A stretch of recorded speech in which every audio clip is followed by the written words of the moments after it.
जो इन्वॉल्व हैं, जो दूसरे मकामात से यहाँ आए थे, वो लोकल लोग वहाँ कहते हैं कि हमारा लेना देना नहीं है, यहाँ के लोग ही नहीं थे, वहाँ जो दूसरे मोहल्लों से आए थे वो क्यों आए थे। एक मौलाना गोरीपाले के मौलाना को वहाँ आने की क्या ज़रूरत है। एक मौलाना गोरीपाले के मौलाना को वहाँ आने की क्या ज़रूरत है। सीनियर लीडर साहब अगर सिर्फ ये कह देते कि गोरी पाड़ले से कोई मौलाना आए हैं तो मुझे जवाब देने की ज़रूरत नहीं, उन्होंने नाम लिया है तो इसलिए मैं जवाब दे रहा हूँ।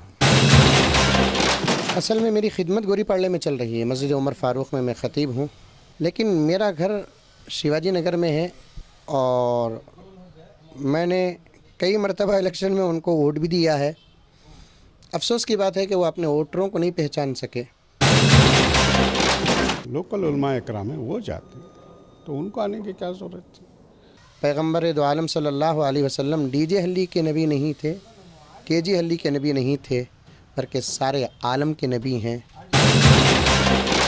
बेंगलुरु तशद्दुद शहर के लिए एक बदनुमा दाग है। तशद्दुद हुआ, उसके बाद गिरफ्तारियां हुई और अब भी जो है लगातार लोगों को गिरफ्तारियों का डर सता रहा है। इस पूरे मामले में बात करने के लिए हमारे साथ मारूफ आलिम दीन पीएम मुजम्मिल है। पीएम मुजम्मिल साहब उस वक्त मौके पर मौजूद थे और काफ़ी मामले को सेटल करने की कोशिश कर रहे थे। इस सिलसिले में हम बात करते हैं।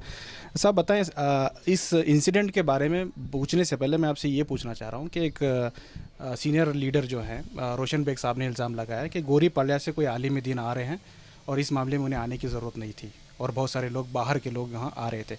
तो आप गोरी पाल्या से ताल्लुक़ रखते हैं तो यहाँ क्यों आए थे? अस्सलाम वालेकुम रहमतुल्लाहि व बरकातुहू। सीनियर लीडर साहब अगर सिर्फ ये कह देते कि गोरी पाड़ले से कोई मौलाना आए हैं तो मुझे जवाब देने की ज़रूरत नहीं, उन्होंने नाम लिया है तो इसलिए मैं जवाब दे रहा हूँ।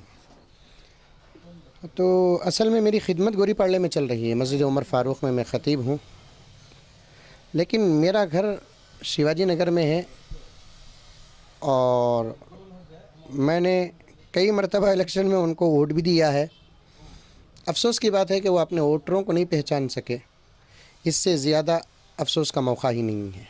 मैं ना गोरी पाड़ले से आया न चमराटपेट से आया, बल्कि मैं शिवाजी नगर से पहुंचा। और ये सवाल एक मुसलमान के शान के ख़िलाफ़ है कि जहां नबी के शान में गुस्ताखी हो और वहां ये सवाल किया जाए कि वहां से क्यों आए, यहाँ से क्यों आए। पैगम्बर दो आलम सल्लल्लाहु अलैहि वसल्लम डीजे हल्ली के नबी नहीं थे, केजी हल्ली के नबी नहीं थे, बल्कि सारे आलम के नबी हैं। और उम्मत जहाँ तक फैली हुई है, हर उम्मती का फ़र्ज़ बनता है कि जो नबी के शान में जहाँ गुस्ताखी हो वहाँ पहुँचे। तो सारी दुनिया से लोग इस वाक़ये को सुनकर तड़पे हैं और वो आना भी चाहे, लेकिन हालात साजगार नहीं थे, मौका नहीं था, तो इसलिए ना पहुँचे। जितने लोग पहुँचे। लेकिन आप पहुँच के कर क्या रहे थे? पहुँच के हमारे शक्ल सूरत, हमारे इमामें, हमारी टोपियाँ, हमारी ज़ुबान सब वजाहत कर रही थी कि हम लोग अमन की फ़िक्र कर रहे थे, नौजवानों को समझा। हमारा काम ही समझाना, भड़काना नहीं है। अगर हम भड़काने वाले होते तो शायद उनके सफ़ में होते। हम समझाने वाले हैं। यानी कि आप कह रहे हैं कि वो भड़का रहे थे? जी, जब पोजीशन में थे तो वो बात तो अपनी जगह पर, पोजीशन पे नहीं है, ना घर के ना घाट के, इस वक्त भड़का रहे हैं तो उस वक्त का क्या हाल होगा। भड़काने वालों में से नहीं है। आलिम कभी भड़काता नहीं। आलिम भड़क को दबाता है, आग को बुझाता है, नौजवानों को समझाता है, क़ानून बताता है, दुनिया का क़ानून भी बताता है, शरीयत का क़ानून भी बताता है।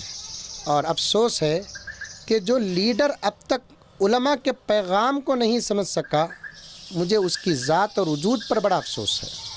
क्या कहना चाहिए? मैं यही कहना चाहूँगा, उनको अपनी बात वापस लेना पड़ेगा। कुछ दुनिया के अंदर गलतियाँ ऐसी होती हैं, बंदों के साथ माफ़ किया जाता है। कुछ गलतियाँ ऐसी होती हैं कि माफ़ नहीं किया जाता और ये मसला अल्लाह के पास पेश किया जाएगा। इसलिए कि यहाँ ज़ात की तौहीन नहीं हुई, एक इल्म की तौहीन हुई। आलिम से ज़्यादा हक़दार नहीं था वहाँ पहुँचने के लिए। और कौम जितना ही सियासी रहबरों के पीछे पड़े, लेकिन वक्त आने पर वो जितना उलमा की सुनती है वो किसी और की नहीं सुनती। उनका जो बयान था, उनका ये कहना था कि मुकामी उलमा जो थे वो उनको आना चाहिए था, बाहर के उलमा को नहीं आना चाहिए। आए मकामी उलमा भी आए होंगे, हालात को देखकर किसी को वहाँ तक पहुँचने का मौका मिला या ना मिला, तो मैं अल्हम्दुलिल्लाह मैं आया नहीं बोलता, बल्कि वहाँ के और दूसरे जगह के उलमाए किराम की नुमाइंदगी करते हुए आया। दूसरे उलमा भी आते तो वही कहते जो मैंने कहा। तो ये कहने की ज़रूरत नहीं कि वहाँ के उलमा क्यों नहीं आए, यहाँ के उलमा क्यों नहीं गए। तो फिर इनको भी तो वहाँ पहुँचना था। इन बिल्कुल करीब, मेरे घर के मुकाबले में उनका घर बहुत करीब था। किसी ने कहा कि वो क्यों बाहर नहीं निकले, तो मैंने उनका जवाब दिया कि वो वक्त वो था, उनके बाहर निकलने का वक्त नहीं था। वो अजीब दुनिया में रहते हैं। जो लोग इन औकात में अजीब दुनिया में रहते हैं, वो किसी भी बुरे हालत में अपने होश और अपने घर से बाहर नहीं निकलते हैं। आशिक़ाने रसूल को बचाने की कोशिश करें, और बतौर ख़ास बेकसूर नौजवान जो वहाँ सिर्फ गुज़रे या वहाँ खड़े रहे या वहाँ रहने वाला आदमी किसी को फ़ोन किया, उसे ट्रैक करके भी पुलिस इस वक्त पकड़ रही है, और उसके शवाहिद और सबूत हमारे पास मौजूद हैं। और मेरी बात आप समझ रहे होंगे, नाजरीन का समझना ज़रूरी है कि वहाँ रहने वाला आदमी, उसका फ़ोन पकड़ लिया गया और उसे गिरफ़्तार किया गया। उस वक्त अगर वो किसी और को फ़ोन किया है, 1 से 2 मरतबा या मैसेज किया है, व्हाट्सएप किया है, वहाँ तक भी पुलिस पकड़ कर पहुँच कर उसे गिरफ़्तार कर रही है। इस किस्म की गिरफ़्तारियों को रोकने की सख्त ज़रूरत है।